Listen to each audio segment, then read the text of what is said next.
مانتے ہیں ہم دل سے کہ ہاں یہ بات تو بالکل ٹھیک ہے، تو مجھے اب اس کی فکر کرنی چاہیے اور اپنے بچوں کو بتانا چاہیے کہ کرنے کا کام کیا ہے. اگر جب یہ والا وقت آئے، نزا کا وقت آئے، تو میرے بچوں کو کیا کرنا ہے؟ کلمہ پڑھنا ہے اونچی آواز میں، جیسے میں نے لاسٹ ٹائم بتایا تھا کہ ہماری سننے کی حص یہ سب سے لاسٹ میں ختم ہوتی ہے. تو اللہ کے تو اتنے احسانات ہیں ہمارے اوپر کہ میں کہتی ہوں مرتے وقت اس وقت بھی آپ دیکھیے کہ اللہ کے ہر کام میں حکمت ہے. سبحان اللہ. تو ہم سن سکیں گے. تو اپنے بچوں کو یہ کہنا چاہیے کہ آپ نے اونچی آواز میں کلمہ پڑھیں، تاکہ اگر موت کی ایک سختیاں ہیں ہم اپنے دل میں امید ہے کہ اس وقت پھر پڑھ لیں گے، یا اگر کوئی بھی ہمارا فیملی والا ہے تو ہم اس کے ساتھ ایسے کریں گے. تو اپنے بچوں کو، اپنے بہن بھائیوں کو، اپنے فیملی والوں کو اوتھینٹک چیزیں بتانا یہ بہت امپورٹنٹ ہے. صحیح علم، مسنون چیزیں بتانا بہت ضروری ہے. آج انشاءاللہ تعالیٰ میں کچھ بدعات کا بھی آپ کے ساتھ ذکر کروں گی کہ کیا کیا بدعات ہوتی ہیں جن سے آپ نے بچنا ہے.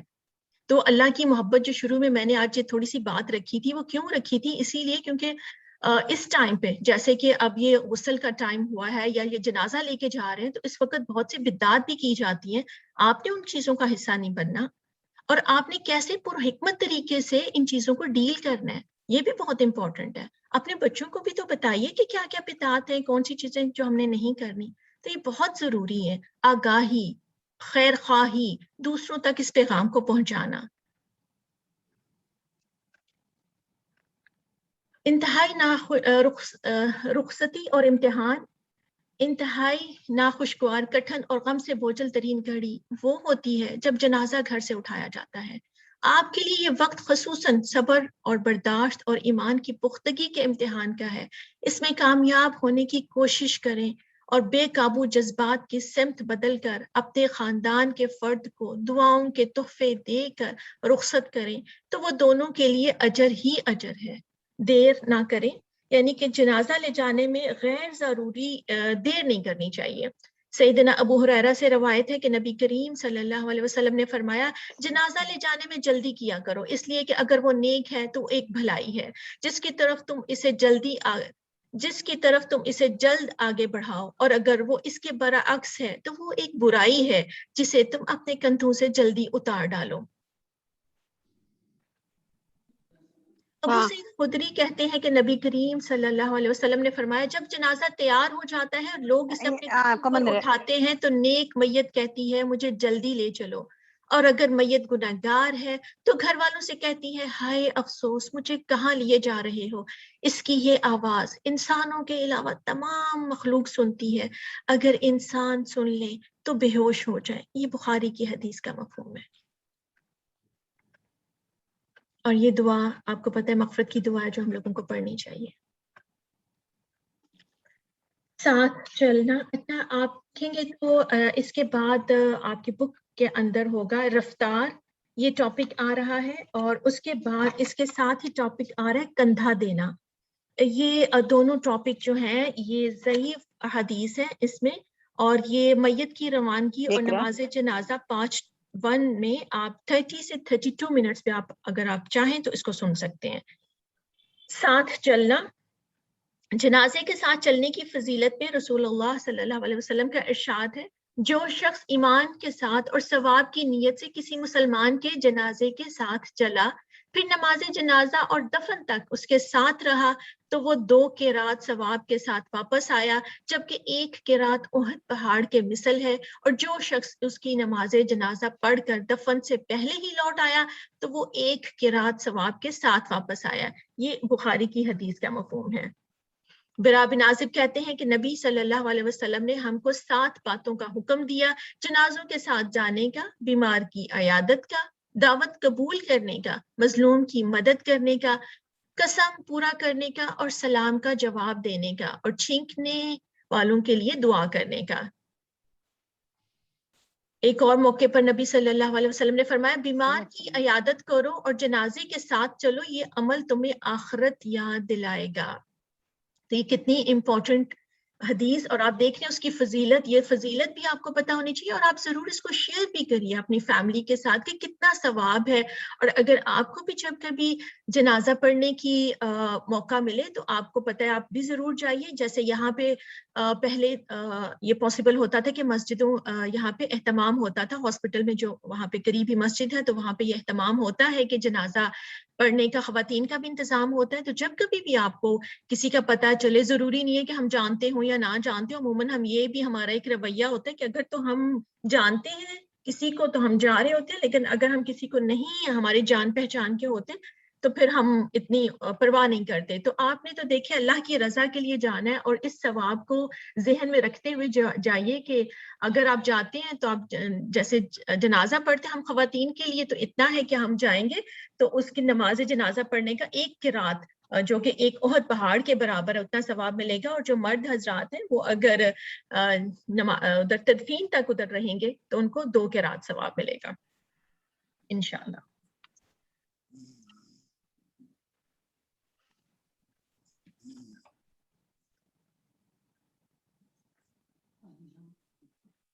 پیدل جنازے کے قریب رہتے ہوئے آگے پیچھے دائیں بائیں چل سکتا ہے، البتہ پیچھے چلنا افضل ہے اور سوار کو جنازے کے پیچھے چلنا چاہیے، تاہم بلا عذر سواری پر جانا مکروہ ہے.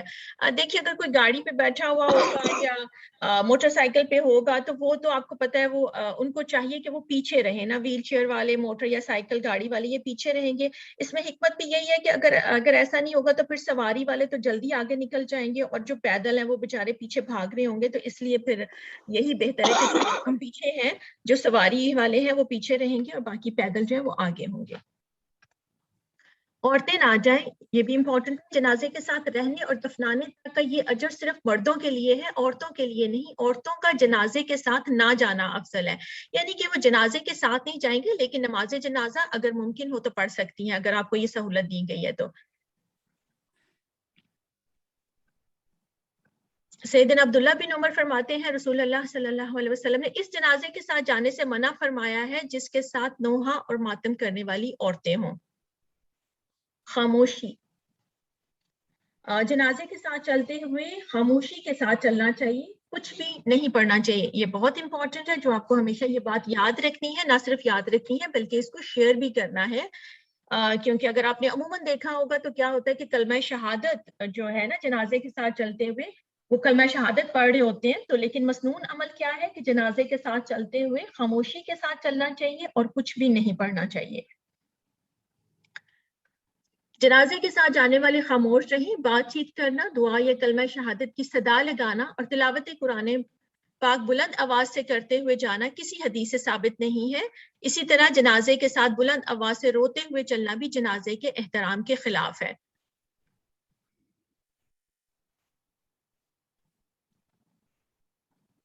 اور ایک یہ کہ کیا رات کو دفن کرنا ناپسندیدہ ہے؟ تو میت کو رات کے وقت دفن کرنا بھی جائز ہے کیونکہ ابن عباس رضی اللہ عنہ سے روایت ہے کہ ایک انسان فوت ہو گیا جس کی نبی صلی اللہ علیہ وسلم عیادت فرمایا کرتے تھے. اس کا انتقال رات کو ہوا اور رات ہی میں صحابہ کرام رضی اللہ عنہم نے اسے دفن کیا. صبح ہوئی تو نبی کریم صلی اللہ علیہ وسلم کو اس کے بارے میں بتایا تو آپ نے فرمایا مجھے کیوں نہیں بتایا؟ صحابہ کرام نے عرض کیا رات کا وقت تھا، اندھیرا بھی تھا، ہم نے پسند نہیں کیا کہ آپ صلی اللہ علیہ وسلم کو تکلیف دیں تو آپ اس کی قبر پر تشریف لے گئے اور اس کا جنازہ پڑھا. تو اس حدیث سے ہمیں معلوم ہوتا ہے کہ آپ نے اس بات پر اعتراض نہیں کیا کہ اسے رات کے وقت دفن کیوں کیا گیا.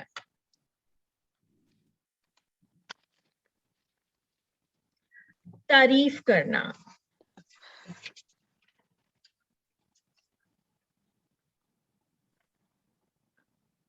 اسی طریقے سے ایک آئے گا کہ جنازہ دیکھ کر کھڑا ہونا نا یہ مستحب ہے، کھڑے ہونا. اچھا، تعریف کرنا، اگر جنازہ کسی ایسے مسلمان کا ہے جو زندگی میں اپنے رب کا تابع فرمان بن کر رہا تو اس کی تعریف کرنا اس کے لیے فائدہ مند ہے. ایک مرتبہ نبی کریم صلی اللہ علیہ وسلم کے سامنے کچھ صحابہ کرام نے ایک جنازے کی تعریف بیان کی تو آپ نے فرمایا واجب ہو گئی. پھر ایک اور جنازے پر سے گزرے تو صحابہ کرام نے اس کی برائی بیان کی، آپ صلی اللہ علیہ وسلم نے پھر فرمایا واجب ہو گئی. سیدنا عمر رضی اللہ تعالیٰ عنہ نے پوچھا یا رسول اللہ کیا چیز واجب ہو گئی؟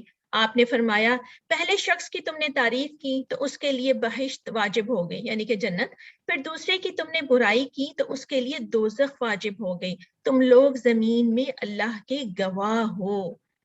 کتنی خوبصورت بات ہے، یہ بخاری کی حدیث کا مفہوم ہے۔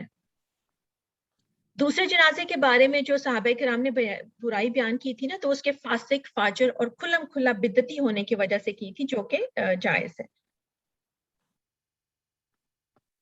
تو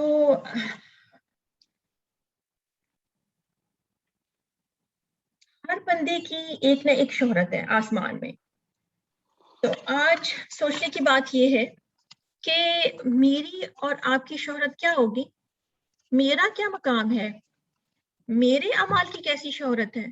ہر روز سوچنا چاہیے کہ میں کسی کے ساتھ بھلائی کروں، میری وجہ سے کسی کو تکلیف تو نہیں پہنچی، کیا میں دوسروں کے لیے خوشی کا سامان ہوں یا مصیبت کا باعث ہوں۔